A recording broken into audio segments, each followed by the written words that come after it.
Bonjour Jean-Marc. Bonjour Audrey. Ravi de vous recevoir aujourd'hui. Est-ce que vous pouvez vous présenter Merci. en quelques mots?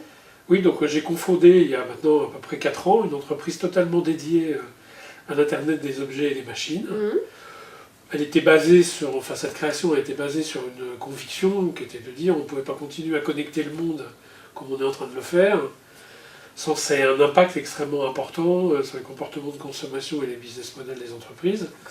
Donc on accompagne maintenant depuis 4 ans les entreprises sur ces thématiques-là, sous 2 formes principales, une qui s'appelle Zebra Studio, qui là est vraiment une proposition de valeur d'accompagnement, où on embarque des thèmes liés autour de management de projets d'Internet des objets, de prototypage, de sécurité et aussi de dimension stratégique et d'impact, on va dire, de ces technologies sur la stratégie des entreprises. D'accord.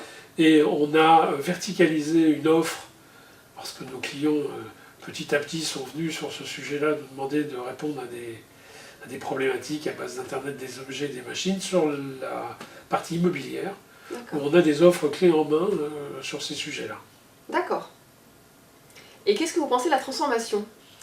Alors moi, quand j'entends parler de transformation, j'ai plutôt tendance à entendre parler de rupture. D'accord.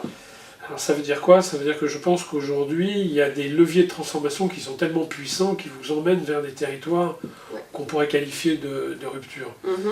Par ailleurs, moi je pense qu'on ne peut pas apprendre à une équipe de foot à qui on demande de gagner un match, en plus d'aller apprendre en même temps les règles du rugby, qui sont les nouvelles règles, on va dire, des nouveaux paradigmes qui sont en train de se mettre en place. Donc en ce qui concerne mes convictions, je veux dire, moi je pense qu'aujourd'hui, il faut séparer les deux au début, avoir une équipe de rugby qui apprend les nouvelles règles, et le jour où elle est en place, on peut commencer à transférer les joueurs de foot, si vous passez cette expression, dans les équipes de rugby, quand cette équipe de rugby est suffisamment, on va dire, solide sur ses bases pour accepter d'embarquer le reste de l'entreprise. D'accord, c'est clair. Et comment est-ce que vous percevez l'évolution du monde du travail et des compétences? Oui, gros sujet, hein. Gros sujet. Gros sujet. Il y a d'abord les compétences. Moi, je pense qu'aujourd'hui, les compétences, on entend dire que 80% des compétences dont on aura besoin dans quelques années ne sont pas encore disponibles aujourd'hui. Ça, moi, j'en suis absolument convaincu. Ce qui veut dire que dans une vie professionnelle, on aura certainement besoin de switcher plusieurs fois de domaine de compétences.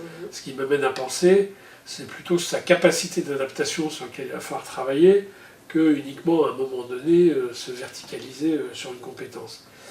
Et maintenant sur ce qu'on appelle l'organisation de l'entreprise, ce qui est sûr c'est que c'est un sujet qui va être énormément impacté. Travaillons-nous dans l'Internet des objets et des machines, la conviction qu'on a, et tous les projets qu'on mène aujourd'hui nous le démontrent, c'est que ça a un énorme impact sur les modèles d'organisation des entreprises. Alors on ne peut pas connecter la planète et penser qu'on va rester organisé comme si elle n'était pas. Oui, on est bien d'accord. Et qu'est-ce qui fait que maintenant vous travaillez avec Premium Peers? Alors, ce qui m'a plu dans Premium Peers, c'est que tous les deux, on arrive avec des idées et des modèles différents. Et moi, je pense que, là encore, expliquer d'un côté qu'on va transformer le monde, ou qu'on va essayer, en tous les cas, d'accompagner cette transformation, et puis d'y répondre avec les paradigmes et les modèles d'hier, ça ne me semble pas être particulièrement efficace. Donc, ce que j'ai aimé dans Premium Peers, c'est comme dans Zebra, c'est cette idée de dire, bon, ben, on va tout remettre à plat, et on va adresser le marché avec des nouveaux modèles. D'accord. Et si vous aviez un mot pour la fin, ce serait quoi? Ben, le mot pour la fin, c'est une conviction qui tous les jours se renforce, c'est ce qu'on va vivre est génial.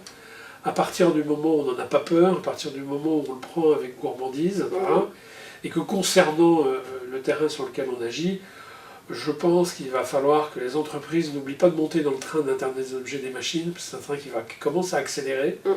C'est un train extrêmement impactant, et positivement, je veux dire, pour les océans bleus de demain des entreprises, et qu'il faut vraiment qu'elles s'en occupent dès aujourd'hui. D'accord. Bah, merci beaucoup Jean-Marc pour votre présence. Merci Audrey. Et à bientôt sur notre chaîne YouTube.